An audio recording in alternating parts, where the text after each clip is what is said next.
The Danish writer Hans Christian Andersen is known throughout the world, famed for his fairy tales and his stories.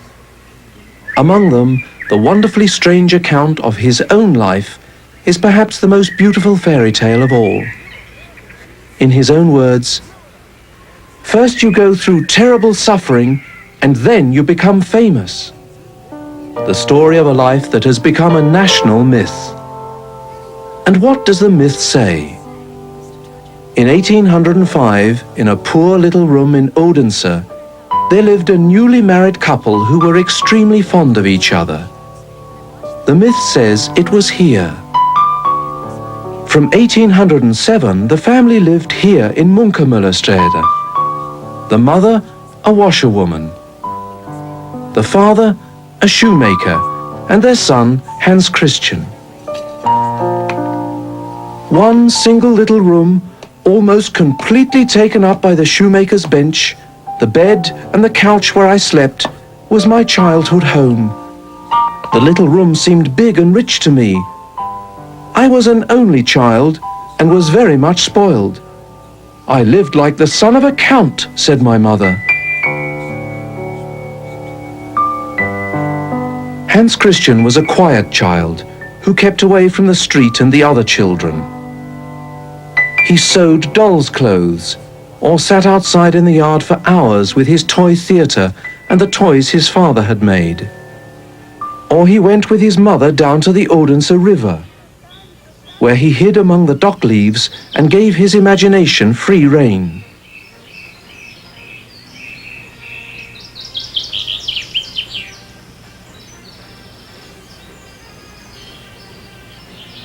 At other times, he stood on a big stone in the river and sang at the top of his voice. I was a strange dreamer of a child, and I often used to walk with my eyes closed, so that in the end, people thought that I had bad eyesight.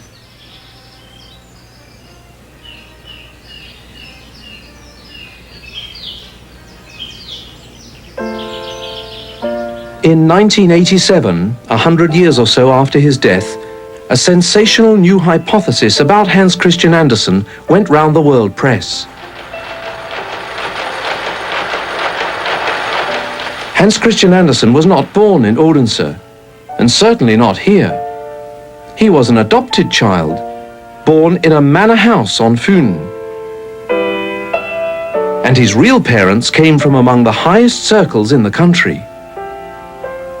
A Danish historian, Jens Jørgensen, was the man responsible for this discovery. And what did it spark off?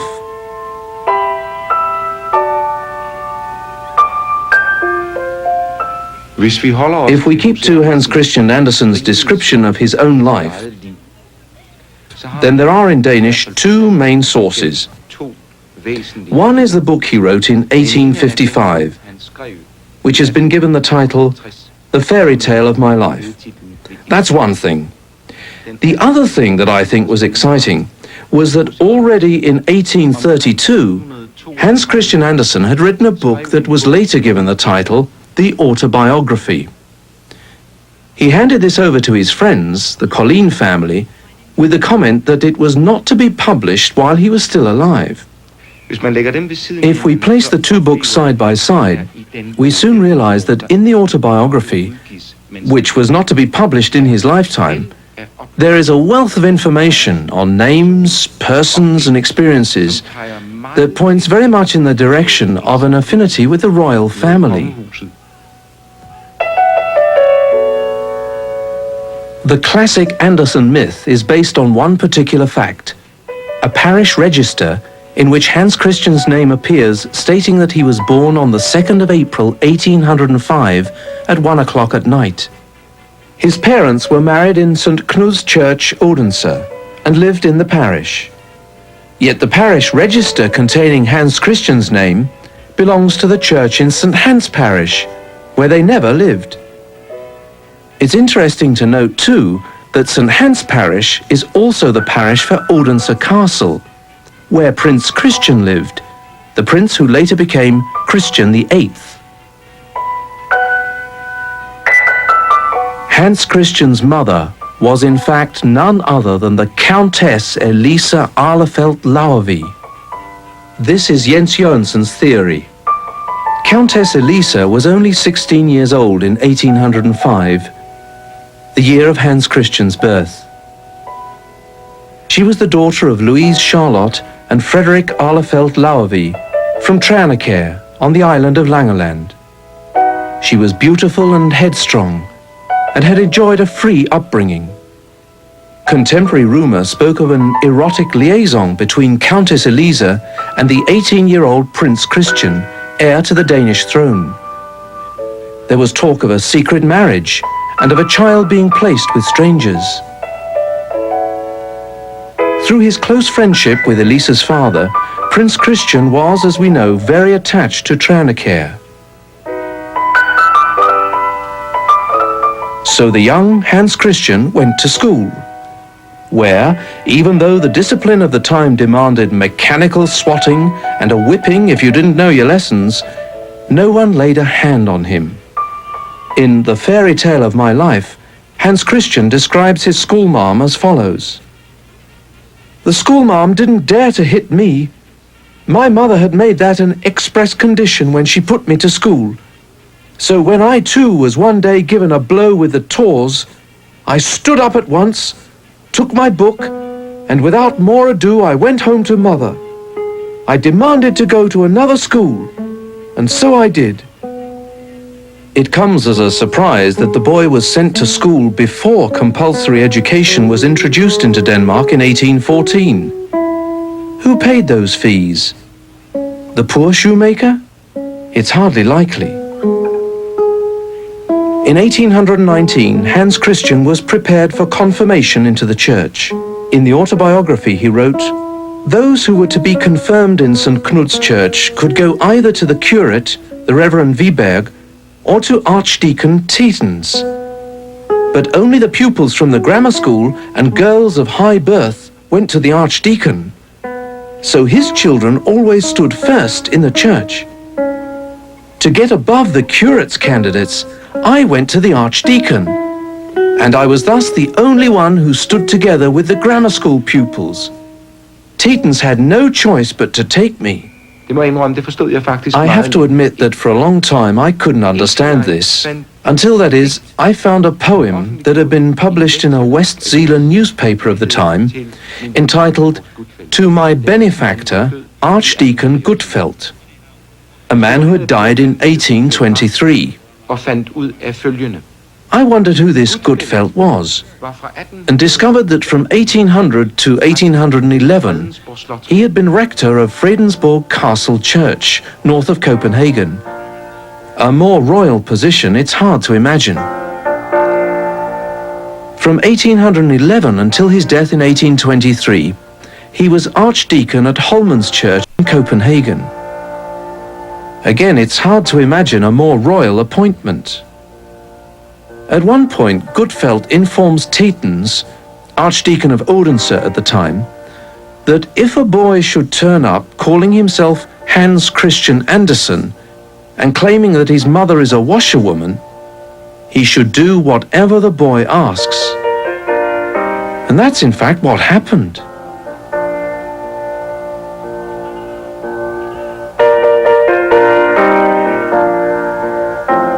Only a few days after Hans Christian's confirmation, Archdeacon Tietens was appointed Bishop of Ribe.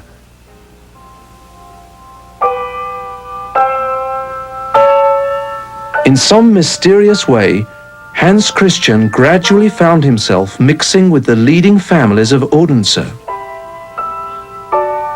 Colonel Høgh Guldberg began to take an interest in the strange boy, and one day he even took him to the castle to be introduced to the prince himself. The prince said that if the boy wanted to take up a trade, he was willing to help him. At this point, it's absolutely crucial we realize that the time we're talking about in Denmark is the period of absolute monarchy. There was a real difference of rank between the king and the barons and the counts and the nobles and right down through the system.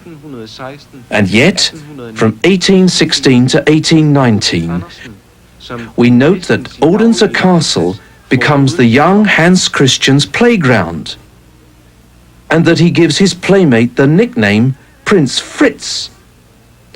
Now Fritz is in fact Prince Frederick, later King Frederick VII, again an absolute monarch.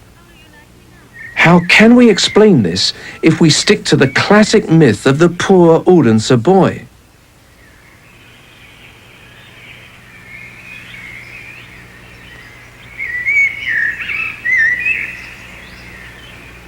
Anyway, Hans Christian didn't want to learn a trade. He wanted to be famous. And one day he told his mother he wished to go to Copenhagen to seek his fortune. His mother broke into tears, but in the end she agreed to call a wise woman. Her son will be a great man, the woman predicted. One day the city of Odense will be illuminated in his honor. And in 1867 he was celebrated as an honorary citizen in the city of his birth, Odense. And so the prediction was fulfilled. But back on that sunny afternoon in 1819, he kissed his mother goodbye and set out from Odense for the king's city, Copenhagen. With a little bundle and 10 Reese dollars in his pocket.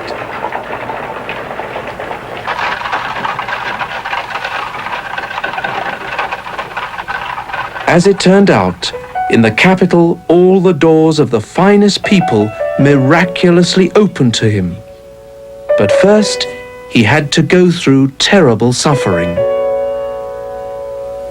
He was in fact welcomed into the homes of a number of distinguished people who did give him money, and soon he was taken on as a student at the Royal Theatre.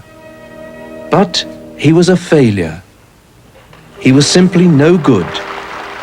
He lacked culture, they said. And they sent him off to Dr. Meisling at the grammar school in Slagelse.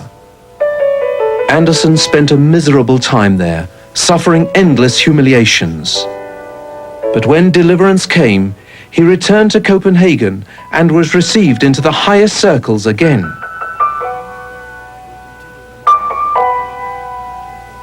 In Brockdorf's palace at Amalienborg, Henrietta Wolff became his best friend and confidant.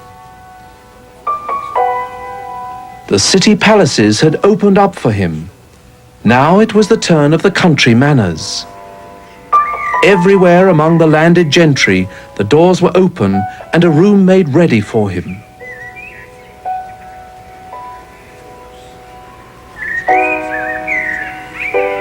And it was not until now that he began to write his fairy tales.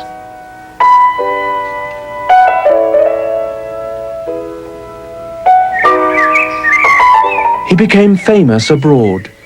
He was praised by princes. And in his native land, Hans Christian Andersen became a welcome guest at the king's palace.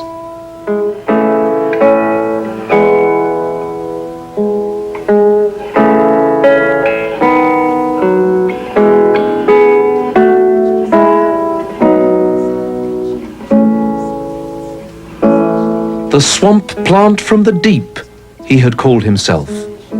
Now he was on top. Now he could begin to write the myth about himself, the fairy tale of his life.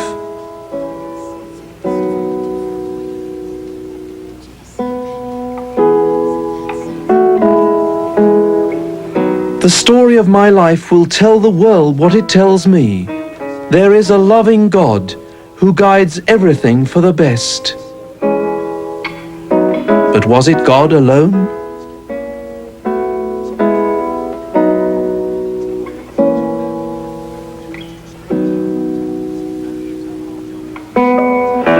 Shortly after his confirmation, Hans Christian had set off on his travels, in his own words, as a stowaway from Odense. Stowaway needs to be taken with a pinch of salt, for he carried with him the travel pass issued by the chief constable, as well as letters of recommendation from the colonel and an editor called Mr. Everson. Both these gentlemen belonged to the social circle at Odense Castle, while at Mr. Iverson's country residence, Mariashøj, the city's leading families congregated.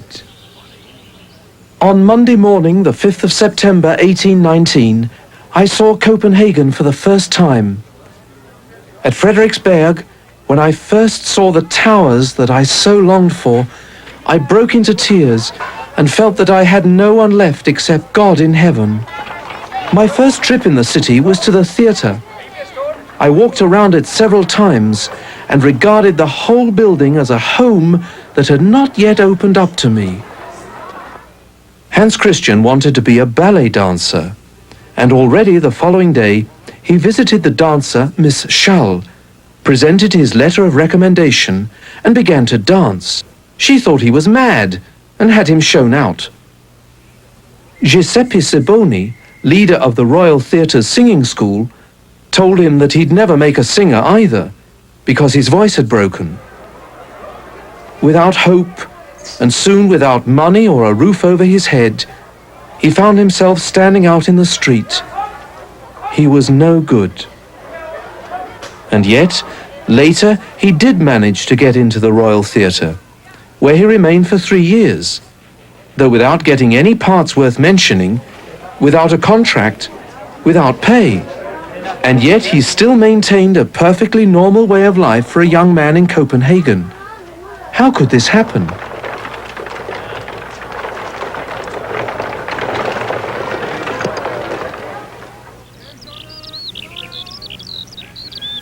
In the fairy tale of my life, Andersen wrote, "A Copenhagen lady who, like me, had travelled as a stowaway on the coach to Copenhagen, gave me shelter and food."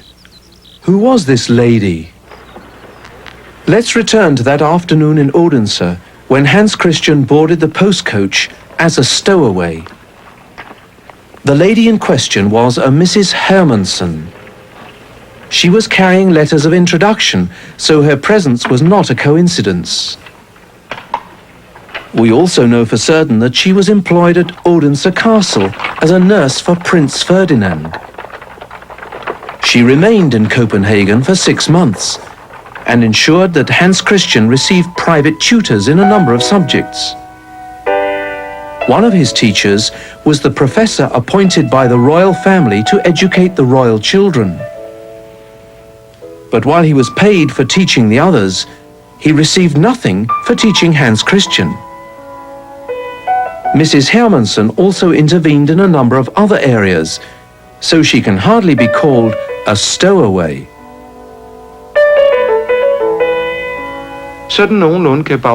That's more or less the background until he makes his real breakthrough. And that's where I believe Hans Christian Andersen's biological father is the later Christian VIII. Assuming that is the case, he was probably born at a manor house on Funen. I believe it to be Broholm Manor, a house where there are myths, where there are stories, and have been for the last 150 years, about the baby boy that was born and placed in the hands of good people.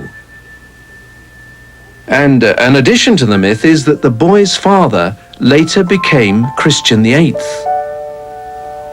We also know that Elisa Arlefelt Lauervie gave birth to a child. She gave birth later to another daughter, whose father was also Christian VIII. We know one thing that I think's intriguing. That is that already in an epilogue to his doctoral thesis in 1907, Professor Brix writes that in 1812, Hans Christian's mother, the washerwoman Anna Maria Andersen, revisited Broholm Manor and probably stayed there 9 months or a year, according to Professor Brix. The lady of this manor was called Ethel Maria Kjær. She was the daughter of the parish clerk in Marslev. And since this same clerk had a housekeeper in her service from 1802 until around February 1805, we can perhaps say that in one sense, the wheel has come full circle. For many will naturally ask, how is it that such a boy, born at Broholm Manor could possibly end up with Anna Maria Andersen. In spite of his failures, the circle of benefactors grew.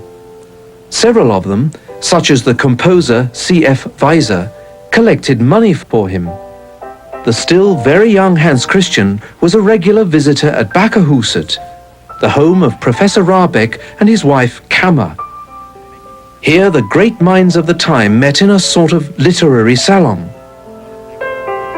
From Bakkerhuset, the path led to Frederiksberg Castle, and thus to the Crown Princess, who for the rest of her life remained Andersen's patron. In 1822, Hans Christian was sent to the grammar school in Slagelse. His board and residence, as well as his pocket money, were paid for out of the royal purse. And one of Denmark's most influential men now stepped forward as his guardian and benefactor, Jonas Collin. For the 17-year-old boy, the school's headmaster, Dr. Meisling, became quite simply an evil spirit. "Shakespeare with the vampire eyes," he called him, while Dr. Meisling said of his pupil, "You are lazy and intolerable, a mad creature and a stupid fool. I'm heartily sick of you." Finally, the unhappy boy sent a cry of distress to the all-powerful Jonas Collin. "Do not abandon me. I have only you. You it is who must grant me life or death." In the Collins family, Andersen had found a fixed point for the rest of his life. The home of homes, he called it. He shared in the entertaining parties as well as the distressing sorrows of the home.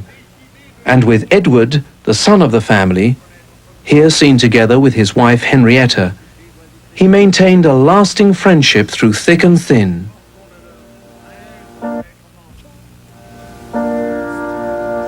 In 1827, Andersen was brought back to Copenhagen, where he took up residence in a tiny attic. I still had a little sum left over from the king, but I had to save in every possible way. He now began to make the rounds of the city's finest houses as a dinner guest.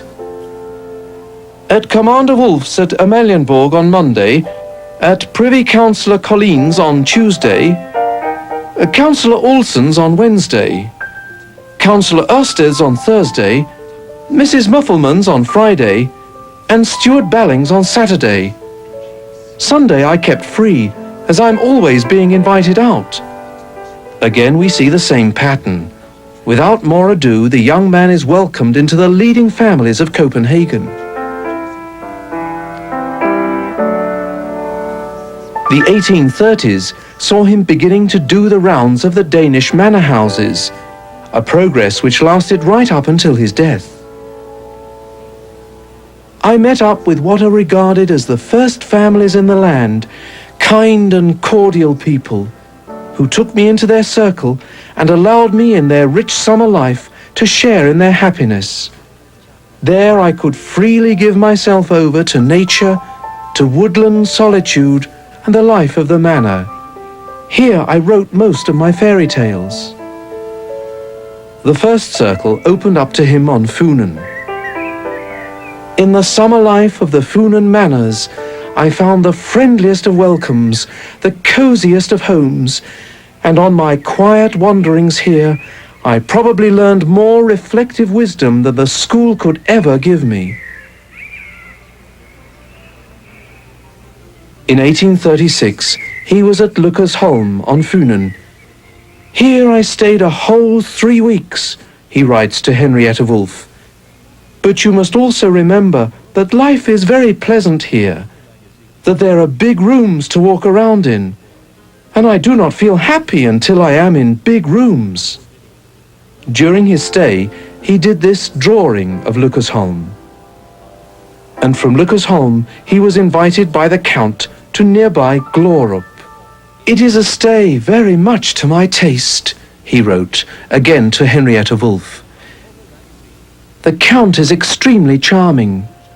Never in any place have I had such a princely time and been so free and easy as here." But he was not completely free and at ease. One day a man turned up at Glorup asking for money. When he saw Andersen, he said, "Weren't you born somewhere around Odense?" Andersen quickly gave him a sum of money and sent him packing. Did the man know something? Another day, the company from Glorup drove out to a holy well in the woods. There at the well stood a nasty vagabond. I had a feeling that perhaps he knew who I was and could say something unpleasant, as though I were a pariah come from a higher caste.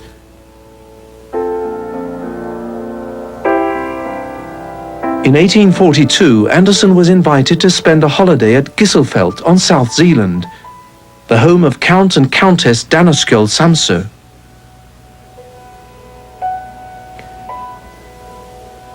Here I was no poor child of the common folk, but a warmly received guest, he wrote in the fairy tale of my life.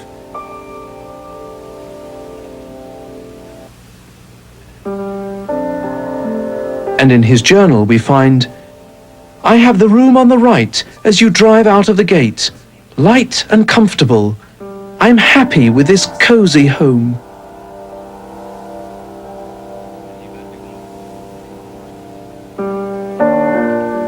At Gisselfeld, the room has stood more or less untouched since Andersen left it for the last time.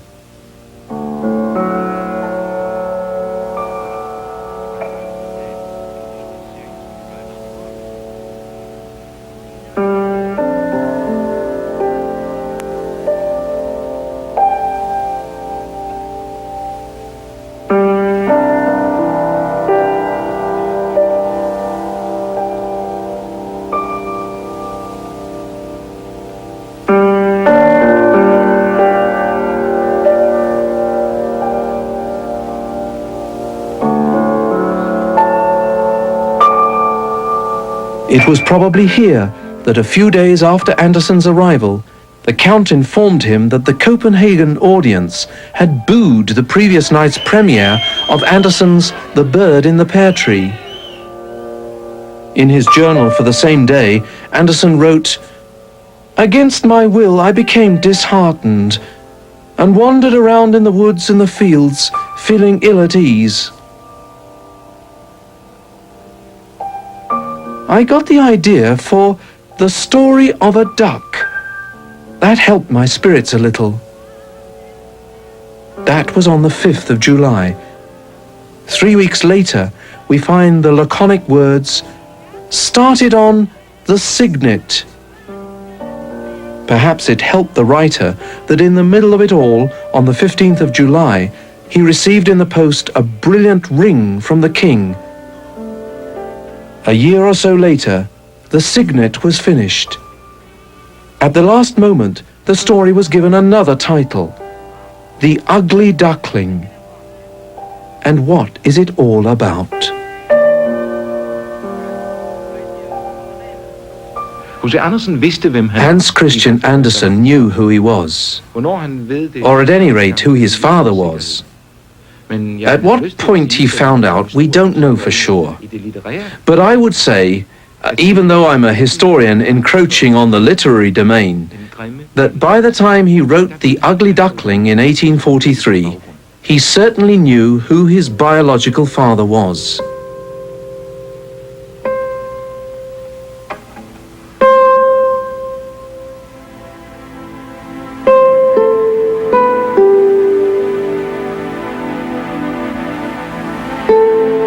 Andersen himself said later of The Ugly Duckling that it was a reflection of my own life. And it seems as if writing down the fairy tale had a liberating effect on him. After publication of the book, Andersen wrote to a poet and friend, "I believe that I have now found out how to write fairy tales. Now I tell stories out of my own breast. I have plenty of material. It often seems to me as if every hoarding, every little flower says, 'Look at me, then my story will be part of you.' And if I do, I have the story."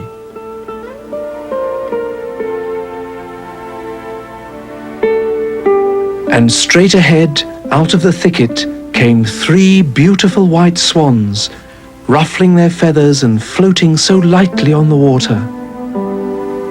The duckling recognized the splendid creatures and was overcome with a strange feeling of melancholy. I will fly across to them, those royal birds. They will peck me to death for daring, ugly as I am, to go near them. Never mind.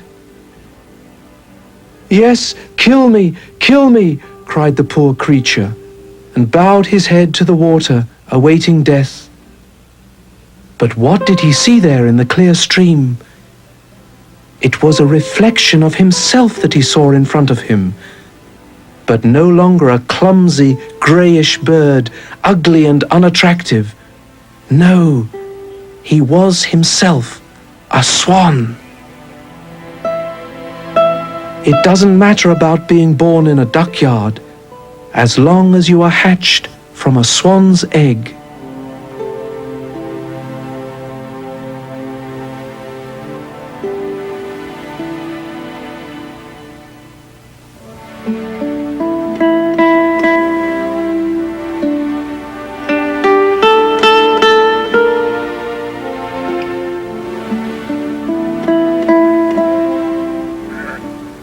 In 1844, Andersen travelled to the North Sea island of Fur.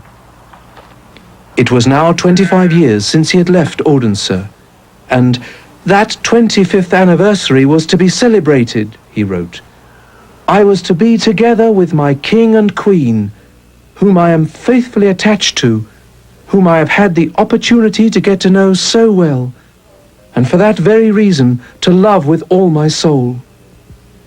I felt as if I was being led to a summit from which I could see even more clearly behind me how everything had happened and proceeded for the best. Reality often exceeds the most beautiful dreams. To Edward Colleen he wrote, 25 years ago I came to Copenhagen with a little bundle, a poor, strange boy, and today I have drunk cocoa with the Queen. At the royal table I sat opposite her and the king. Everything over here is really like a dream to me. His journal describes walks by the sea and in the sand dunes. According to a particularly tenacious rumour, there was yet another private guest at the court on Fur, Miss Fanny. Miss Fanny was reputedly born in 1805 at Plön Manor in Holstein, and immediately after her birth placed in the care of a foster mother. Her real mother was Princess Charlotte of Mecklenburg-Schwerin, and Miss Fanny's father was no less than Prince Cristian himself, later Cristian VIII.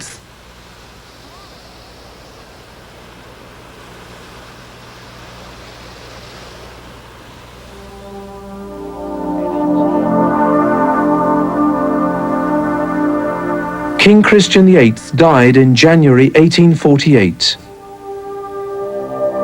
Andersen wrote, on the 20th of January, I went out to Amalienborg Palace several times. In the evening, I stood in the courtyard in the snow, looking up at the windows behind which my king lay dying. At 10:15, he passed away.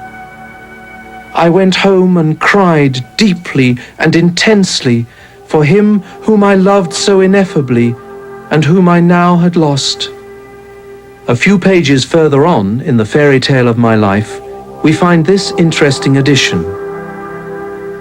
On the very day that King Cristian VIII died, we know that a wild swan flew into the spire of Roskilde Cathedral and broke its breast.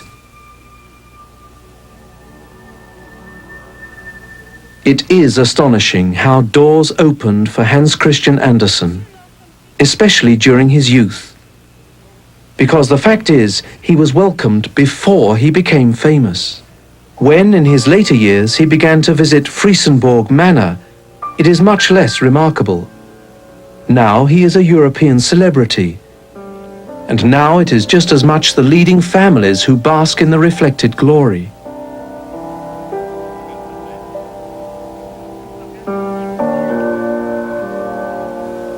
At Friesenborg in the East Jutland woods lived Count Krag Julvin Fries, the premier manor owner and the richest man in Denmark. Like another Sun King, he had had Friesenborg rebuilt as a veritable castle. Here life was lived in great style, with a household that surpassed the king's.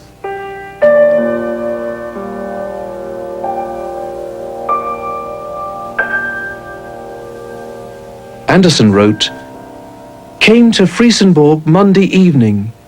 It is a magnificent building, with rooms that were resplendent in gold and colours, a Moorish splendour. Everything is royal. I was given a big, beautiful room on the same side as 2 years ago. I lack nothing. I only have to ask. Sunshine. I am very well indeed. We live like princes. Every evening, red wine, sherry, white wine, some rare vintage, or another expensive red wine, and champagne." Otherwise, the days passed with the routine that Andersen learned through a lifetime's tramping around the world of fine folk. "I am living like the son of a count," he often said, but he worked for his bread. He was taken round on visits and shown off to friends. He went for walks, made poses, and read aloud for the ladies until he felt ill. Read as usual from 1 until 2:30. Today I read The Marsh King's Daughter and The Snail and the Rose Tree, and got a pain in the chest when it became too much. After I had already become tired, the Count asked me to read The Will-o'-the-Wisps. Made poses for the ladies. Thursday. Today I have made 11 poses. Left the company and walked round the garden. By the pond, another fairy tale burst into life.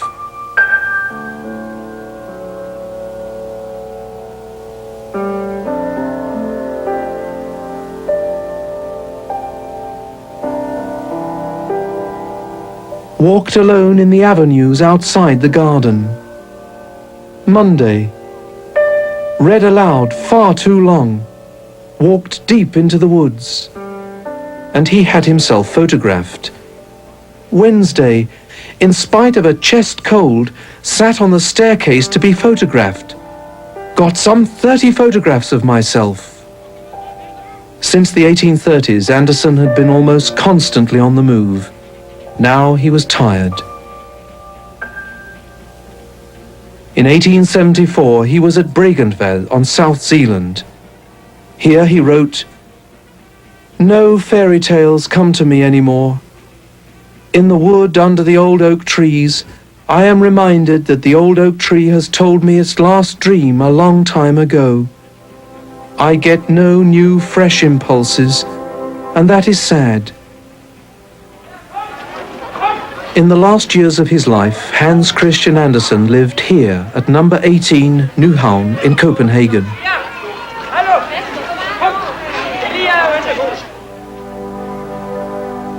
He died in 1875.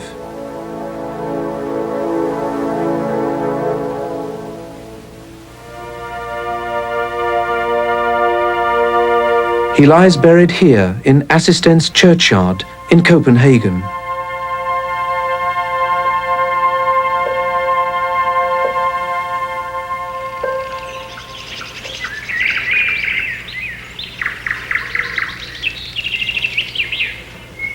One of his last great joys was when he was told on his 70th birthday that his statue in the King's Gardens was assured. That was how he wished to be remembered.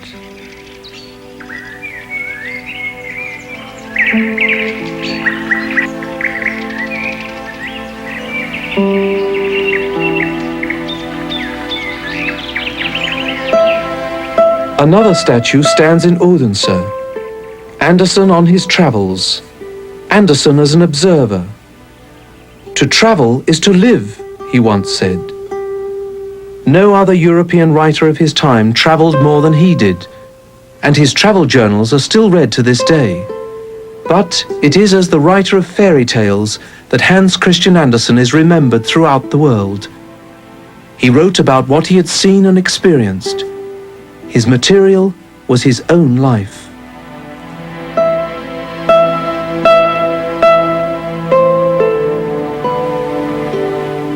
One of his young admirers recalls, "To hear him read The Ugly Duckling gave a glimpse of an understanding of what feelings and sufferings this rare and abused human soul had gone through in order to create this little undying work of art.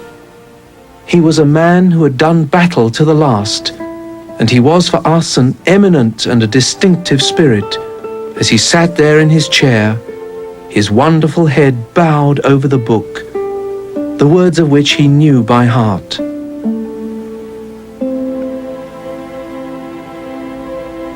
A king's son or not, among writers, Hans Christian Andersen ranks with the greatest.